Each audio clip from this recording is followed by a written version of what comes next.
and in partnership with Kefri and JICA. So there are many things that we have been told about this special tree.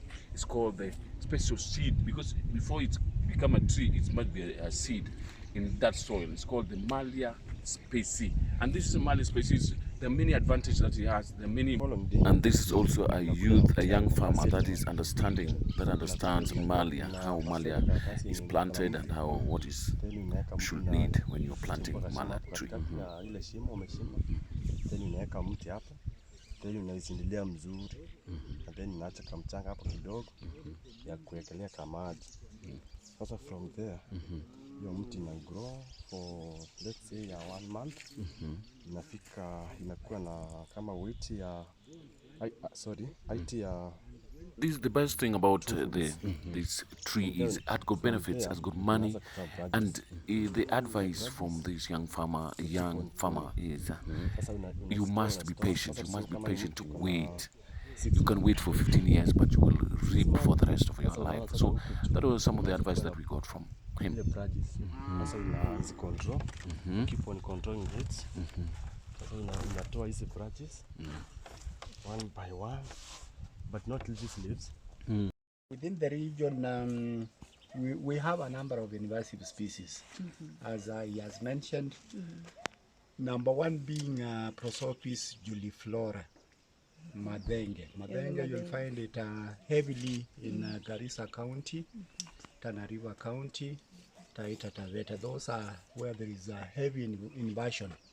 But all over the drylands, you'll still get them in one way or another because of the ways that is passed. Even in Kitui here. Also, while in Kitui, we were also able to see some of the seeds Kefri in Kitui County are providing to farmers that are very fertile and able to help them with the farms. And a lot of cost, especially watering, is an issue to grow in trees.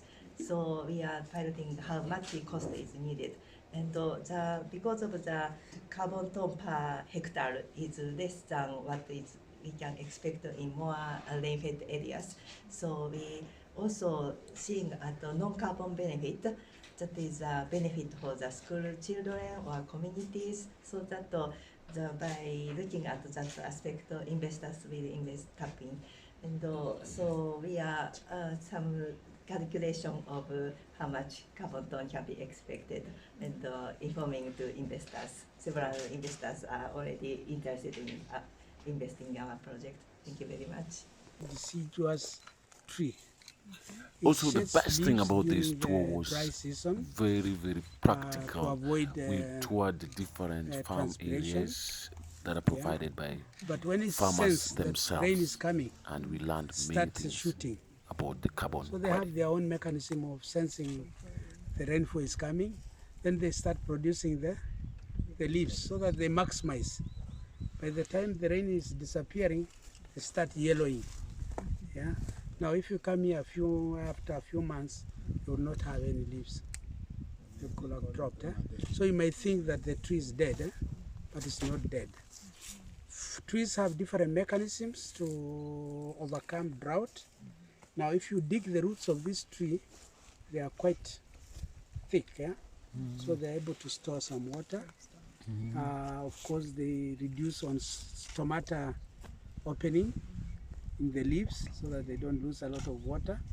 I hear also they do a bit of photosynthesis in the back here. If it's a bit green, if you scratch it, which means they have some chlorophyll, and they are doing a bit of some food manufacturing to keep them alive. Yes, during the drought. So I think, and that's a lot of vitamins. So it is currently even sold in supermarkets, you can find it in shops. And then the seeds also produce baobab oil, which is an essential oil and very expensive. It is also sold in shops. So they have many more benefits. Initially, we supplied the seedlings. We did the process as Mr. Kigo has informed you. And also we trained the children on how to do the measuring of the seedlings. We monitored regularly, monthly, to see the process and also to ensure they are keeping track. As you know, when you plant in schools, you might have some challenges. Maybe some teachers are not interested, some kids may not be interested. So we had to build that capacity and inculcate that culture in the kids so that they can love the process and learn from it. So initially we also supplied the seedlings and the water.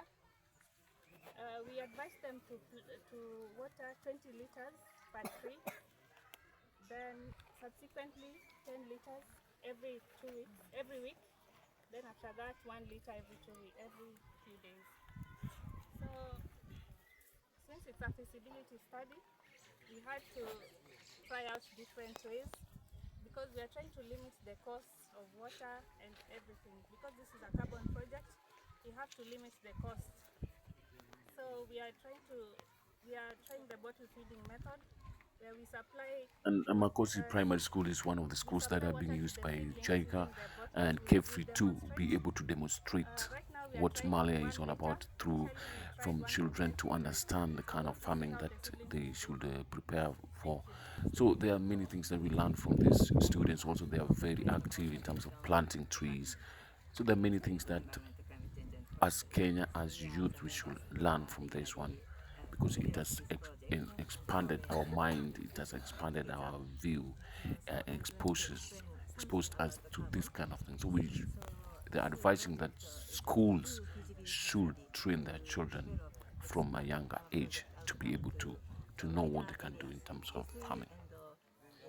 Makweni and some other areas, potential areas in Asarus. So why we choose Asarus? Because to do carbon project in the humid. And also the best thing about the Melia is you don't need a fertile land. You just need a land, rather fertile or dry. It's better for your crop. Tree growing for all the purposes, be it commercial, be it for conservation purposes. We wanted to expand this, and by expanding this, we can only inculcate in these children who will grow with that culture of growing trees, so that then they can also pass to the rest, and also wherever they are, at home, be it at college, as they proceed, they continue planting the trees, and that's how we will increase our tree cover in the country. So we had 20 schools that we were to choose from the county.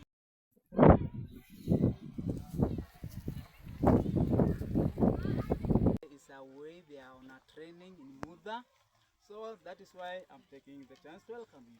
So with me is the club patron, and he's going to say his name. And also, My good people, thank you so much for watching. And as always, please, if you have not subscribed, share, like, comment, and tell us where do you want us to go next, because this is your TV. This is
This project, according to researchers, it gives a whole platform for youths also to engage and understand farming and planting of trees. What are some of the benefits? What are some of the exposure that's going to give? It's going to give money into your pocket. It's going to give you exposure to interact with different researchers in different institutions.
Okay, thank you so much for watching. Until we meet again, remember to subscribe, share, and like. Tell us what's next should we put here in our next episode, next content. And this is Live Nation. Remember, my name is Jeff Kizila.